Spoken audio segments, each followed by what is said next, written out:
Alright, so welcome to the second debate we're doing here, which is for the seats on AMS Council. If you can introduce yourself, the year that you're in, and in 60 seconds or less, why you're uniquely suited to be on AMS Council. Thanks, Justin. My name is Kyle Warwick. I'm a fourth-year student in political science. I feel I'm quite well qualified to be on council for a number of reasons. I think I bring a unique set of experience, I bring a unique set of accomplishments, and I think I have a real knowledge about what the position's about. I've served on council for about 2 years or so now, and in that time I've accomplished a number of useful things for students, and I've filled a number of important roles. I currently sit as the chair of the University and External Relations Committee of the Alma Mater Society, and I also sit as the chief AMS representative. I feel that those roles show that my peers have had a lot of confidence in my abilities at the AMS, and I'm really proud to try to run again and try to continue some of the successes that we've had. I also think that I've got an achievable yet ambitious list of priorities that I'd like to talk about more as I get the chance, and I think I've already demonstrated good progress on achieving all of these priorities. Good evening everyone, I'm Federico Ziza. I'm a second-year history major with a minor in economics. I'm running for the position simply because my first year I wasn't fully satisfied with the flow of information between the AMS and our students, and I think that the best way to change this is to get involved. And yeah, that's about it. Thanks. Hi, my name is Stuart McGilvery. I'm a second-year poli-sci student, and I did my first year at Simon Fraser. So when I got to Ubyssey, I got very involved with the Poli-Sci Students Association, and that led me to the AUS. And while I was there, I think I did my job well. The club got all the funding we were intending to. I attended every meeting, and I just worked hard at what I was doing. And when it was the case that some spots freed up on AMS Council, I submitted my name, and the current council voted myself and another individual to fill those spots. So that was quite a good show of support, and I thought an endorsement of the job I had done as a PSSA rep. As far as a platform, I'm not coming out with specific promises, because as one member in a large council, I think it's very difficult for a single member to accomplish the large kind of grand schemes we're talking about. I'm prepared to work with everyone to accomplish students' priorities, like making... 10 seconds? Okay, like making education more accessible, working on the implementation of the UBC line, and increasing access to housing on campus. Hi everybody, my name's Douglas. I'm a fourth year doing a double major in political science and history. Just a little bit about myself in terms of clubs. I'm currently the social coordinator of the History Students Association. And I think I'm qualified for this job because of being here.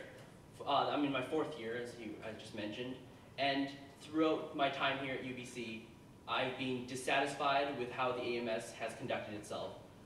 It pledges year after year to lower tuition, to advocate on behalf of students, and year after year they fail to do so. And in my last year here, I want to make a difference. I want to hold the AMS accountable to their promises that they make to you, because I believe the AMS to be a powerful force if used at all, really. Thanks.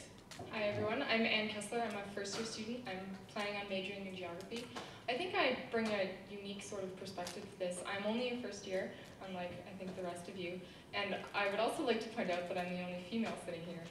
I know that there are other candidates who are running, but I think it's 3 to 9 running right now, which doesn't really represent our school, considering that I think it's something like 60-40 to female to male, and that often it is overrepresented in certain areas, and that it's really important that we actually represent demographically the students that we are supposed to represent. So I think partly as a first year who doesn't necessarily know what's going on, maybe I can bring a fresh perspective, and that, as a few of you have also pointed out, I've noticed in my 1 year here that there is quite a divide between the AMS and the students, and I think that that gap needs to be bridged. So. I'm Roshak. I'm also a first year. Basically, my experiences in the past year, I was campaigns and logistics director for AUS AMS, and basically I hear a lot about how the AMS doesn't necessarily do what it should be doing in terms of its mandate for students, in terms of lobbying for lower tuition stuff. But with my experiences, I've seen that student societies can be extremely relevant to students' lives. I mean, just look at what the sort of success that Mardi Gras was, and I'd like to bring that sort of attitude in making our student society relevant for students once again, if I were to be elected onto council. All right, so first question from Brian. It's easy to discuss the things that the AMS does poorly, but what, in your opinion, are the things that the AMS does well? All right. Well, I think in terms of things that the AMS does well, one of the biggest things that we do well is something that, ironically, as counselors, we really shouldn't take credit for, and that's the work that's done by the permanent staff of the AMS and by the business operations side of the AMS. I think that the AMS is a very unique student society to have several very profitable businesses such as the Pit, the Pendulum, the Honor Roll, Pi R Squared, Blue Chip Cookies, and the catering business that provide a lot of revenue that we can dedicate towards student services. I also think that the work that's put in by the full-time staff of the AMS in the administration offices and the service offices, it's some of the top-notch stuff that you're going to see at Ubyssey. So I think that the day-to-day work that they provide really gives us a background, gives us a safe sort of spot to try to do some more experimental things as a student council. I think that's something that we shouldn't lose sight of, because I think there has been a lot of sort of controversy about a lot of the things that the AMS does well, and that's important, and it's important that we really listen to those calls and try to be as responsive to them as possible. But at the same time, we shouldn't lose sight of the fact that the AMS, through the work of its permanent staff, is one of the more stable student societies in the entire country. As cliche as it may sound, I think that the AMS does well what it wants to do well. And the perfect example of this is the recent referendum and making sure that the UPass stayed. It's simple, and I think we need to get the AMS, I guess, to care more about what they want to achieve. Well, on the note of the UPass, I think that's a great first thing, you know, that the AMS, particularly its executives, worked with TransLink in the province and the other parties to make sure that there was an affordable UPass for students to access. So I think the AMS deserves a lot of credit for ensuring that that program continued, as well as the students who approved it in the referendum. Similarly, I think there's, new initiatives hopefully are something that we're going to be doing well. The new fee change added a $100,000 sustainability fund. So now students who are interested in ensuring that their campus is more sustainable will be able to partner with the Alma Mater Society, and there will be money there for good initiatives to help them forward their own interests on their campus.